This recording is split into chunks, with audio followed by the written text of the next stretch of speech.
नहीं करना चाहता। अनेक अवसर मुझे आप सब लोगों के सामने बात करने के मिलते हैं,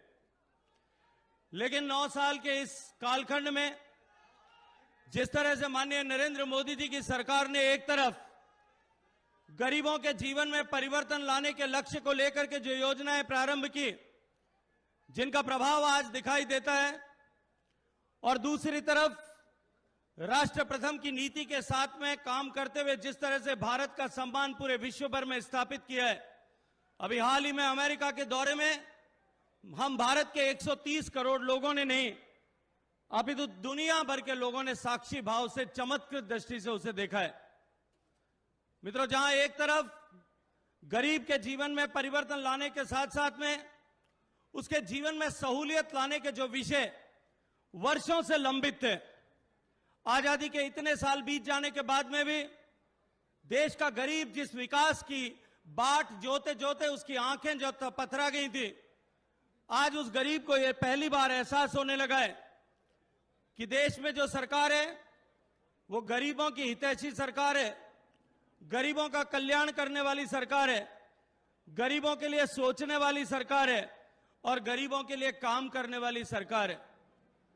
देश की सरकार ने माननीय नरेंद्र मोदी जी के नेतृत्व में बिजली, पानी, सड़क, चिकित्सा, इन सामान्य सुविधाओं और आवास, इन सामान्य आवश्यकताओं, मूलभूत आवश्यकताओं की प्रतिपूर्ति के लिए जिस तरह से पिछले 9 साल में काम किया है, एक नया गवर्नेंस पैटर्न देश में खड़ा किया। आजादी के बाद में निरंतर जो सरकारों ने काम किया वो अभावों में काम करने वाली सरकारें थी, जहां छोटे छोटे टुकड़ों में लोगों के जीवन में परिवर्तन लाने के लिए विकास के काम किए जाते थे। कहीं राजनीतिक प्रतिबद्धताओं के आधार पर भेदभाव होता था, कहीं जाति के आधार पर, मजहब के आधार पर भेदभाव होता था, कहीं वोटों की गणित के आधार पर भेदभाव होता था। इस देश में पहली बार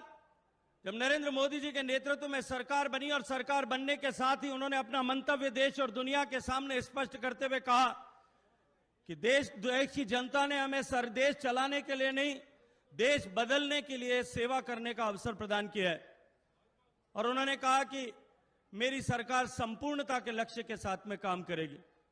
और संपूर्णता के साथ में लक्ष्य के साथ में काम करने वाली सरकार ने आज देश के हर घर तक बिजली पहुंचाने,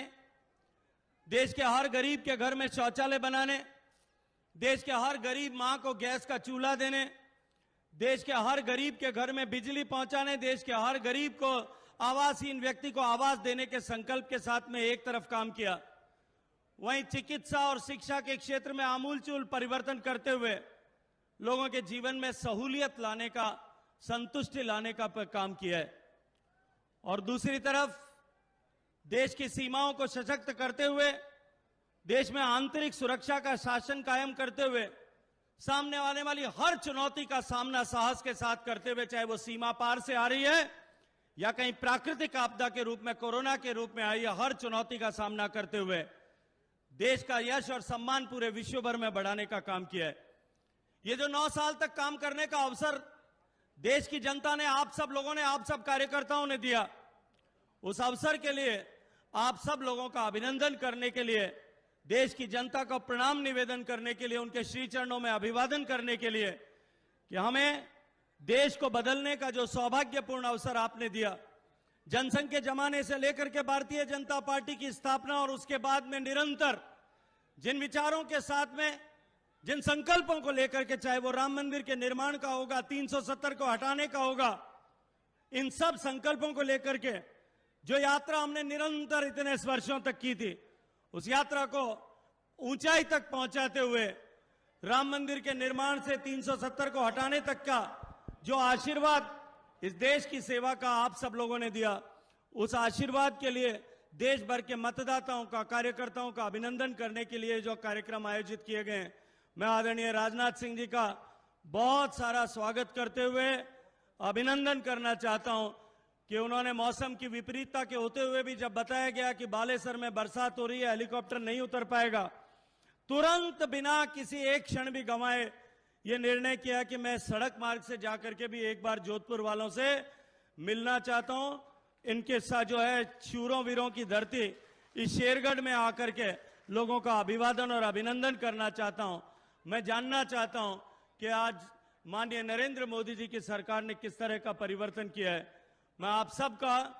अभिनंदन करते हुए आप सब की तरफ से आदरणीय राजनाथ सिंह जी का बहुत सारा स्वागत और अभिनंदन करता हूं। बोलिए भारत माता की। बहुत बहुत आभार आदरणीय शेखावत साहब।